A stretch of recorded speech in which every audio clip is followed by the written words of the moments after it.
So yesterday the Rebbe introduced an interesting idea, and that is that the pasuk, the verse that is used to justify doing foolishness, shtus, is a pasuk in Devarim, Ki b'shriris libi eilech lemansvos harova es atzmeya. When you learn this pasuk in Chumash, it simply means that the Yetzer Hara gets to you, convinces you, and you say, I want to have a merry day. The way that Rashab teaches it here is a little different. And the Rashab, well, actually very different. The Rashab teaches it here, he explains it, that this is referring to a quest of the soul. The tzmeya, the thirst, is coming from the neshama of a yid. That the soul of a yid, the soul of a Jew, is hungry, is thirsty for godliness. We call that in Chassidus the Ava Misuteres. You've learned Tanya, you know, the Alter Rebbe in Tanya speaks about various levels of loving Hashem. One is called the Ava Misuteres, the innate, natural love that a Jew has, that each and every Jew has. This Ava Misuteres is always flickering towards Hashem, just like the candle that it flickers always going up. Where does it want to go up to? Why is it flicking up and not down? Because the makar of Eish, the Yesod HaEish, is the ball of fire, and it wants to go back to its source. What holds it here? We learned towards the end of yesterday's chapter. What holds it here, please mute yourself if you haven't, please. What holds it here is the wick and the candle, right? The wick and the candle. I'm sorry, the wick and the oil. The wick and the oil. So the Rebbe Rashab says that the tzmeya that the neshama has is because by nature it wants to be with Hashem. However, what happens is the Yetzer Hara, the shtus, comes and convinces of the person that you're fine the way you are, even while you indulge. This is what he's been speaking about. So when it comes to the Rava, he says, the Rava, he brings, I believe, the Gemara, the Medrash Rava refers to the Akum, the Goyim, who worship the idols. They're satisfied. They're not hungry. They're satiated. What do they have? They have Avodah Zarah, idolatry. So they're satisfied, they're taken care of. But the Yid, who's Etzim, who's the Neshama, needs Hashem, comes from Hashem and wants godliness by nature. When he doesn't have that, he expresses a thirst. So, Ki b'shridus libi eilich. So the question that the Rebbe asked was, how is it that the argument, do whatever your heart wishes, I do whatever my heart wishes, that's the meaning of Ki b'shridus libi eilech, I will walk, my heart will walk in a way of doing what I want, right? How is that? Because of the thirst. That was the question in this paragraph, if you remember. And this is what he's still in the middle of dealing with. So now, page 87, let's go to the third paragraph. V'zeu inyan hatzmeya Hashem tzmeya. V'zeu inyan hatzmeya, this is the idea of the thirst that the pasuk talks about, the verse speaks about in Devarim. Hey tzmeya. Moshe, you're lost? You don't know where it is? I'm just curious, what the pasuk in Devarim, where did the Rashab mention that? Okay, he mentioned it quite a few times, but just one time, go back to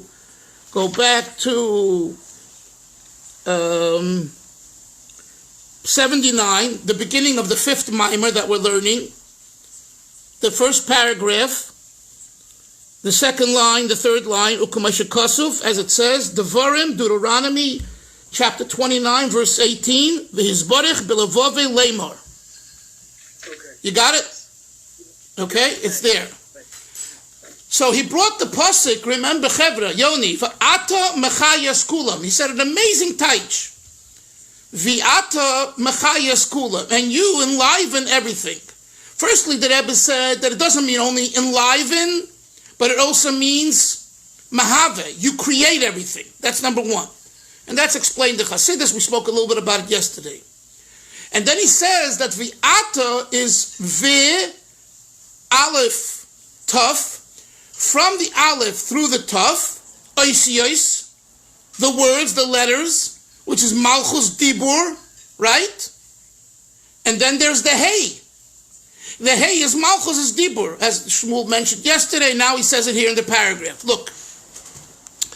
This is the thirst of the neshama. Who's thirsty? Hey. The Hey of the Ata is Tzemeya. The Prinas Malchus, this refers to the level of kingship, the 10th of the 10 Sfiros, of the 10 emanations of Hashem. Shehi Prinas Hey Achroina D'Shem Hashem. It is also symbolized by the last Hey of the Yud Kei Vav Kei. It's Malchus. And it is this aspect of the neshama that is thirsty for Hashem, that wants Hashem.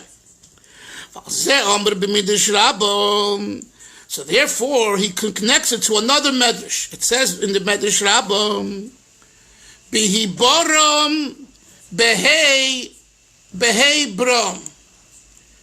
It says Bihi Boram, Hashem in Bereshis, Parsha Yud Beis, Bihi Boram, says the medrash Behei Boram. Don't read it Bihi Boram, but rather read it Behei Boram.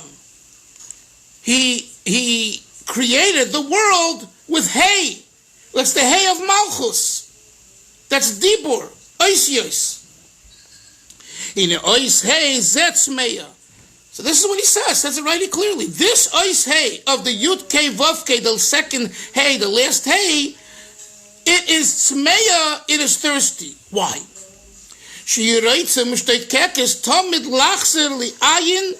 It constantly desires to be absorbed and return to its nothingness, and to be incorporated in its source. Remember that the level of ayin doesn't mean nothing in the negative sense. It's the ultimate of kedusha. It's so above us that we have no understanding what this is, so we call this level of godliness ayin, nothing.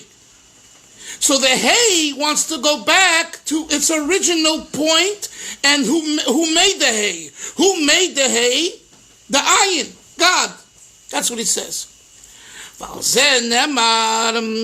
And this is also associated with another pasuk in Yirmiyah.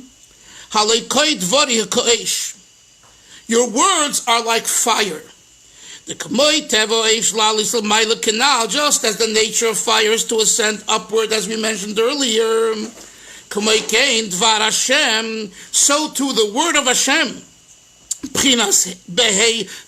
The level of with the Hey he created, it desires to ascend to heaven. It doesn't want to be here. The Hine, next page, top of 89. Now he's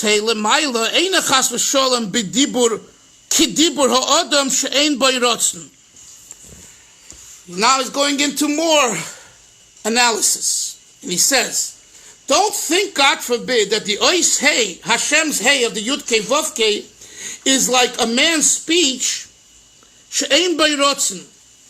When one speaks, the will, the rotzen, is subordinate to the dibur.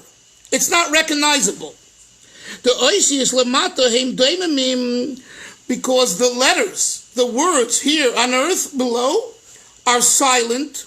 She'ein behem inanimate, she'ein behem mitzat atzman loy rotzen v'loy chochma. If we take words and we don't have rotzen and chochma and wisdom to back and explain the words are meaningless. Just imagine someone who speaks and their brain does not understand really what they're saying. They're saying words, but they might not say those words if their brain was working better, etc. Right? So what do we see? That oisiyos, words themselves, letter and words themselves, are doimim, are inanimate, are silent. Let's continue. Vehein rak. So what is so if they're doimim, what's their purpose? Says the Rebbe. Vehein rak kelim livad lislabish behem eze koyach. They are a receptacle, a vessel, a keli, to receive within them a force, a koyach. Be it the koyach haratzon, will, be it the koyach haseichel, be it the koyach hamidos, whatever the power that there is, it expresses itself through words. But words themselves on their own are domain. Says the Rebbe, Ava Lamaila, but to use this part of the analogy and compare it to Hashem, God forbid. Look what he says, Chas v'sholem, Leimer Kain. You can't say that the Hey of the Yud Kei Vav Kei is nothing without the Or investing itself in the Keli.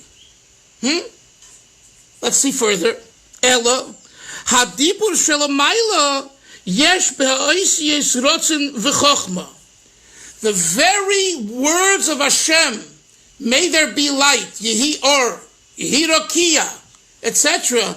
The words themselves are powered with Chochma and Ratzon, independent of the Chochma and the Ratzon. So if I use the same example as I said earlier, it's talking, and although it doesn't make sense, it makes an impact.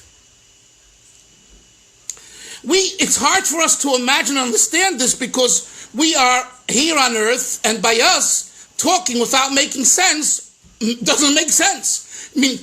Talking without understanding what we're saying makes no sense.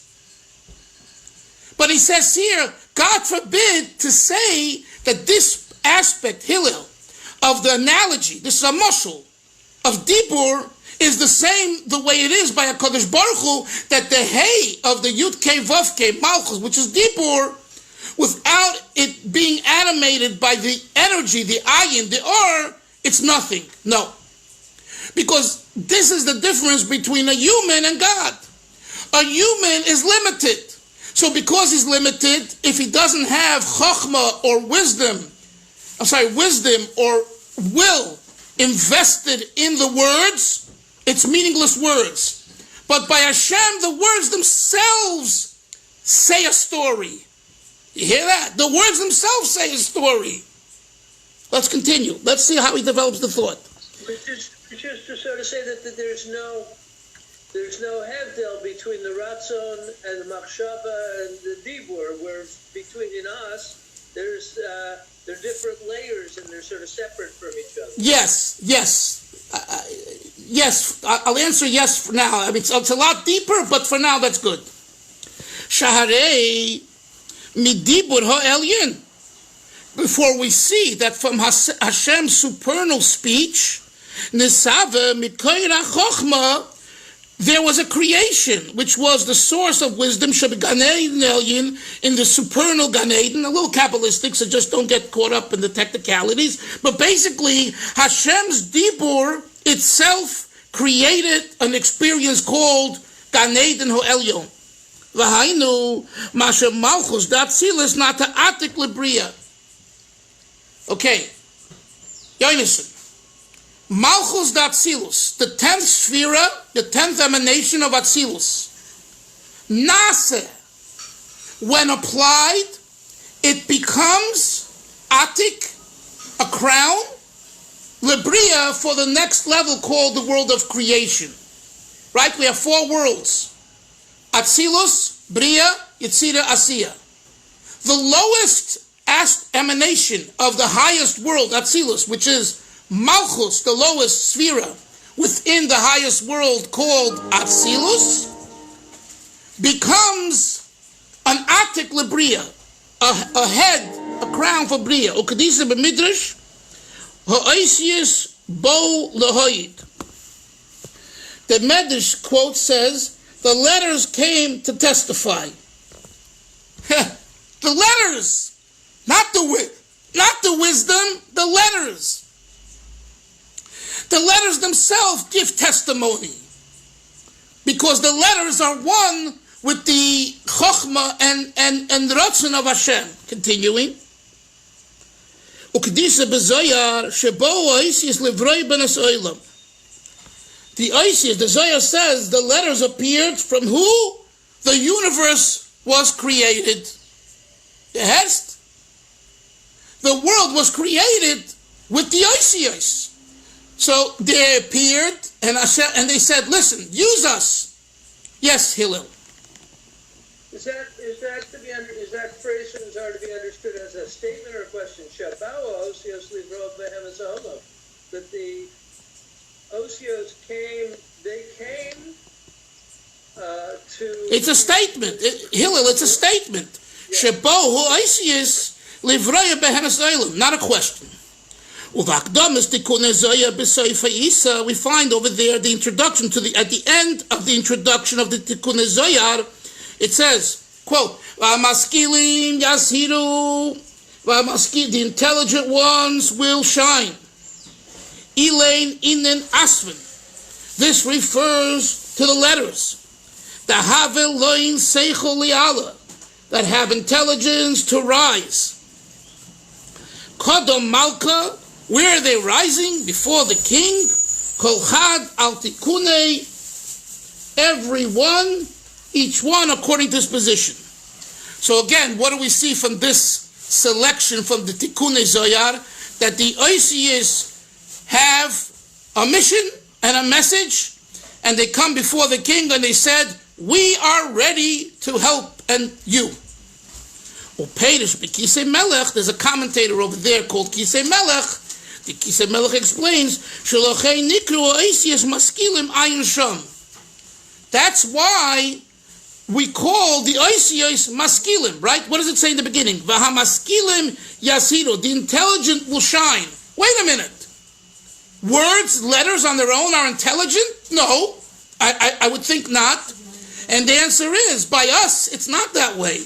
But by Hashem, the Oisios themselves, the Zohar calls v'hamaskilim,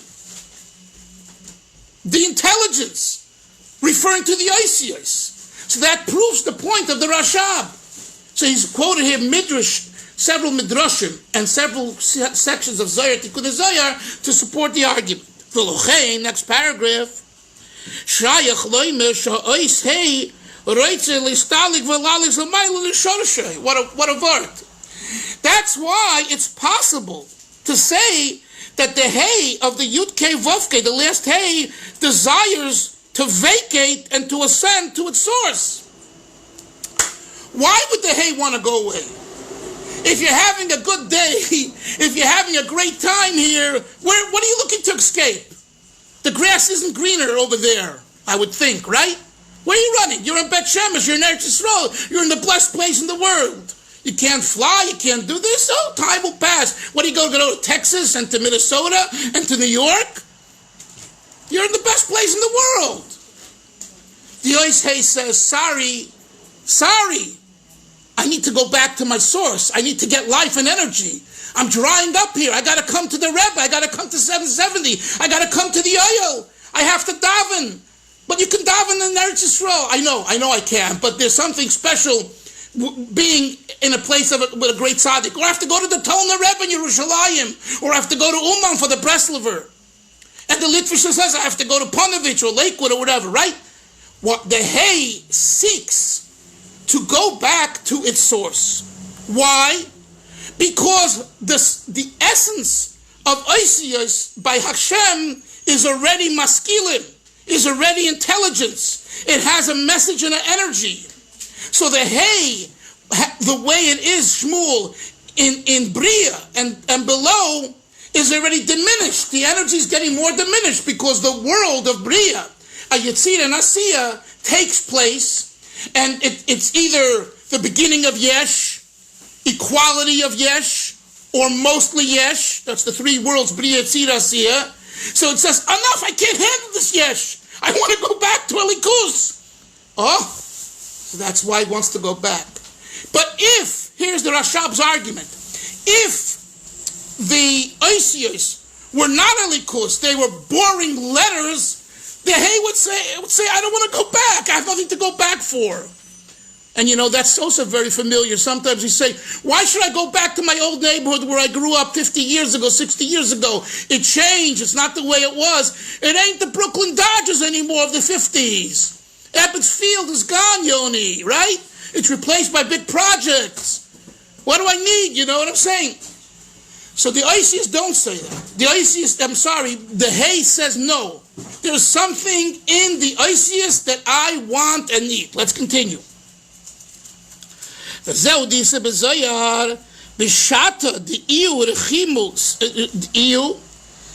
means, at the time that she, the Shechina, is in great love with her beloved, this is a romantic language referring to Hashem, from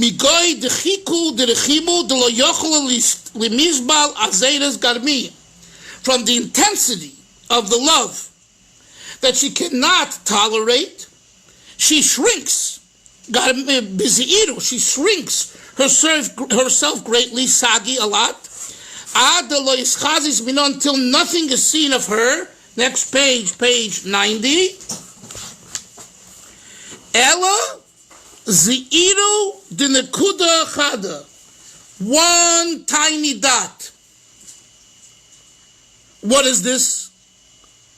Ihi. What is this dot? Says the Zohar, the Yud. The little Yud. Vahainu shemehei nase Yud.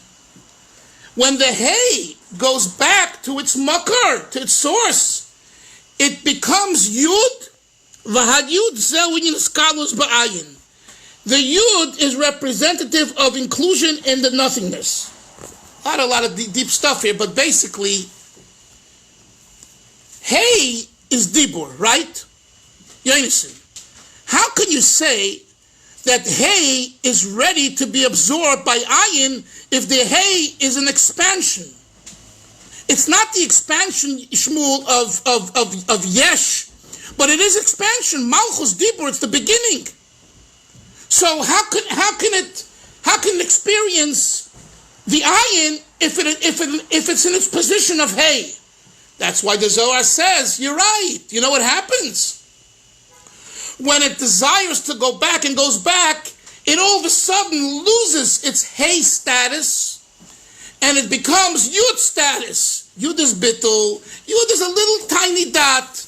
That's what the Zohar says. Beautiful words. The Nekuda Chada. Look at those words. I love it. The Nekuda Chada. What is it? A Yud. 1 point. One tiny dot. Oh, you're a tiny dot. You're my guy. You can get in with the ayin. You can get in with Hashem because you're tiny. Tiny meaning you're butler, you're subservient. And this is a gewaldige insight into how HaKadosh Baruch Hu creates the system of, on one hand, he makes the Yud Kei Vav Kei, he creates the world with the Yud Kei Vav Kei, and the same thing, he then has the Yud Kei Vav Kei kind of reverse itself to feel a feeling of bittul. By the way, the Alter Rebbe in Likutei Torah, I believe Shmuel's the Maimer Matoivu Alecha in Bamidbar talks a lot about this, that the human being, the man, is symbolic of the Yud Kei Vav Kei, and he talks about these ideas. So for further reference, you might want to look there. Kitzer. This idea of Ratzai and then Shuv, this is the Ratzai? Yeah, okay, yeah, but Shmuel, there's Ratzi and Shuv in every level. This is the Ratzi and Shuv from Malchus to the Yud within within the Ein Sof. Yes. But again, the Chiddush here is that the Oisios, this is the Chiddush, and this is what he started to say. Don't make the mistake to compare every aspect of the mashal of the parable to the nimshul, which I want to tell you, this Nekuda here is relevant to all of Chassidus. When you learn a mashal, this is important for you guys to remember this for the rest of your lives. When you learn a mashal in Chassidus, and you see that not every aspect of the mashal is similar to the nimshul, it doesn't have to be. we cite a mashal for a specific idea that we desire understanding. For nekuda achas. In one way, there's a similarity. And in another way, they're so far apart. Okay? And that's what he's saying here. Don't make the mistake of we say that hey is malchus and dibur, so you would think that without the chokhmah and the or inspiring the hey is nothing, just like letters, words without will and wisdom is nothing. So the Rebbe says no, that's a mistake. Let's learn the Kitzer. Achelei nivra ha'olam ha'yahu shmei bilvad. Before the world was created, all that there was Hashem, ha'yahu u'shmei bilvad, and only His name. Shemekoir chayas ha'olamais, the source of all worlds, v'anivroyim and creations, kolol b'mkoirei are all absorbed in the source. V'lochein,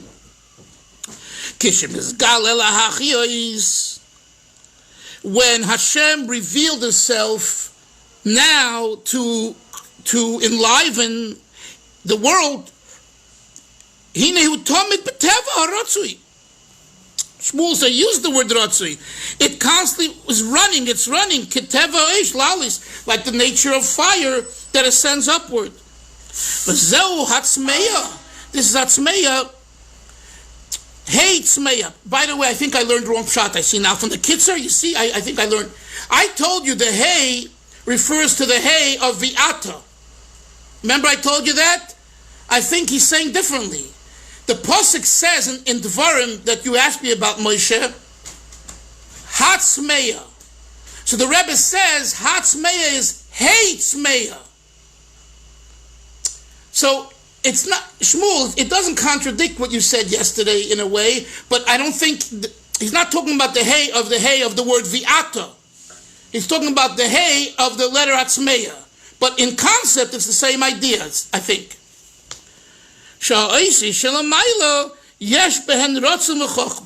And here's the punchline. The words themselves, the letters themselves, as they are in heaven, meaning in God, within Hashem, they have a message.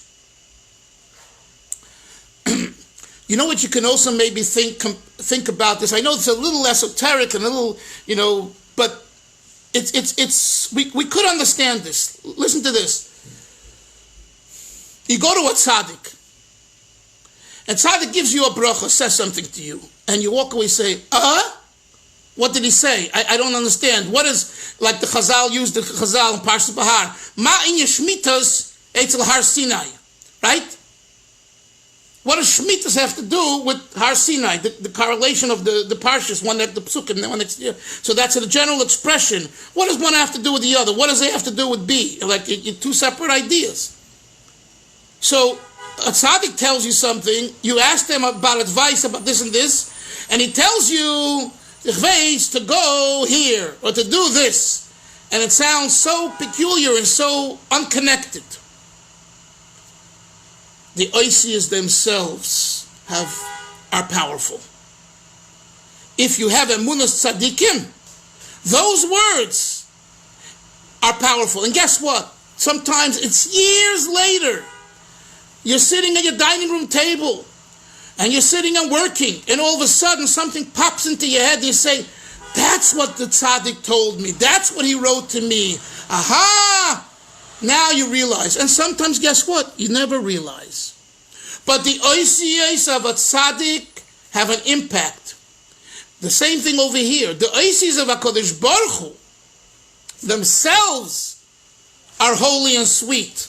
There's a saying in the Yiddish world, the Werter allein zenen zis. That's Yiddish, it means the words themselves, die Werter allein, the words themselves, zenen zis, are sweet. We are used to looking for, interpretations, fascinations, explanations. Just let me hear the words. I gravitate to the words. Let's start the next Peirik. Peirik Gimel.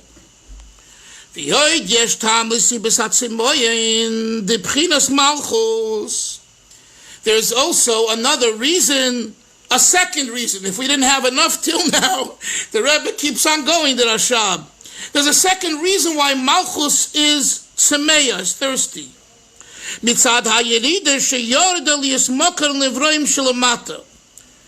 Because it descended and became a source of creatures, of creations here below. That's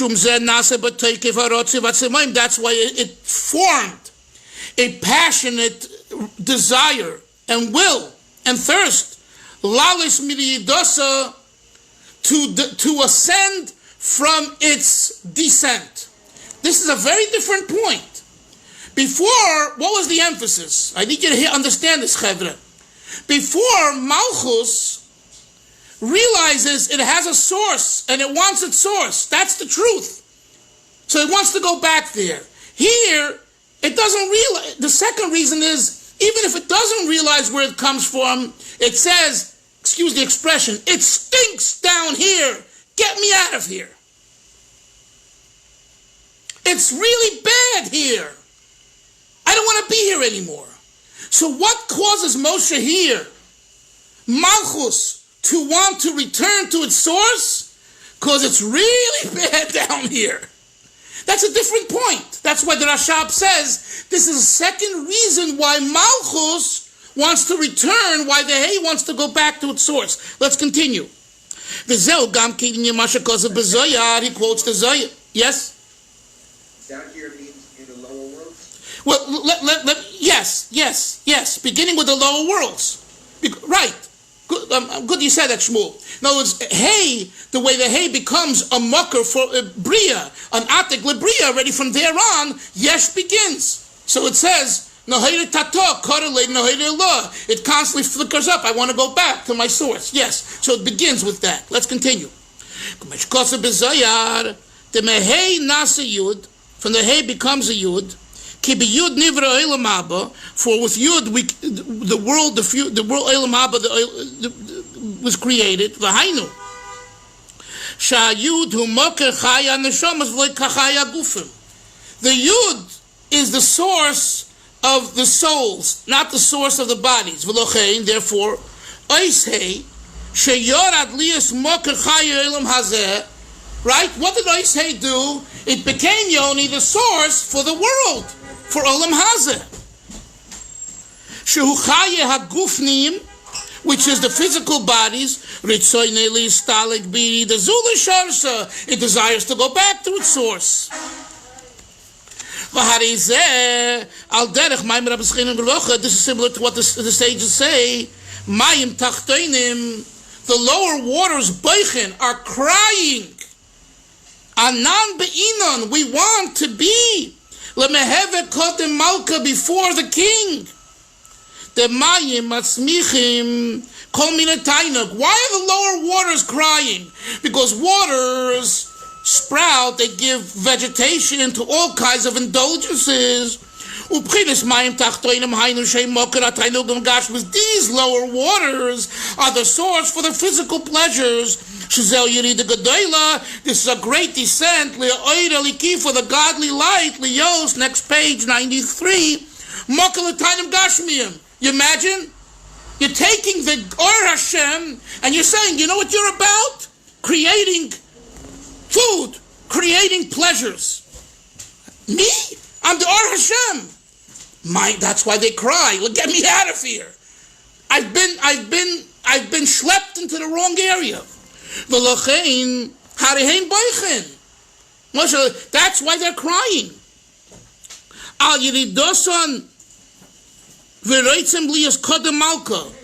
They're upset. This is the point he made. They're upset about the Yerida. I am now in a very low place. The atmosphere and environment is really bad. And that's why I'm crying. To ascend back to Hashem from their Yerida. Okay, make a note. We'll stop here. And we'll learn tomorrow in Mitzvah Hashem. Yes, Moshe. Yeah, it's very interesting what you just said, because it hit me that You know, we learn so much, especially in Hasidus Chabad, about the concept for a person that, yes, the neshama has been brought down into the goof and put into the goof. The person has to take what they've been given, their kochas and so forth, and really, really build the dira b'tachtonim, to uplift the world, to reveal, to in a nutshell, to make the world a good place, to do what we can. And here it seems like the Rebbe Rashab is reminding us that even though we need to be as upbeat as possible and as positive as possible, still we need to be able to remember that this world is a Yerida. place. A Yerida. Right. Now it's like there are two very big extremes. It's a dichotomy. Yes. Yeah. This thought that you're saying is real, and also it's the whole idea. You mentioned the Basar Legani. You know, I remember in the early 70s, I think they have it online too on the Gem, how the Rebbe spoke for an hour, how the world is a garden. It's blossoming with it's really, really. What about the bills I have to pay and everything else? It's a garden. How did the two go together? That's what we're learning. It depends on the perspective. But you're right. You're right. If we think that it's not a garden, if we think it's only a garden and there's nothing else, there's a challenge. In other words, the question is that the Yerida, what's the purpose of the Yerida? That's what I assume he's going to get at a little later. What is the purpose of the Yerida? But he's not talking now about the purpose of the Yerida. He's talking about the fact that there is a Yerida, and that's why Malchus says, I need a breather, I need a change, I need fresh air. Because, like I use that word, it's a hard word, and maybe I shouldn't use it, but I thought it smells here. It's bad, it's a bad odor. Let me get away from it. Chevra, have a great day. I'll see you all tomorrow. Take care. Atzlacha. Bye-bye. Take care. I get benched.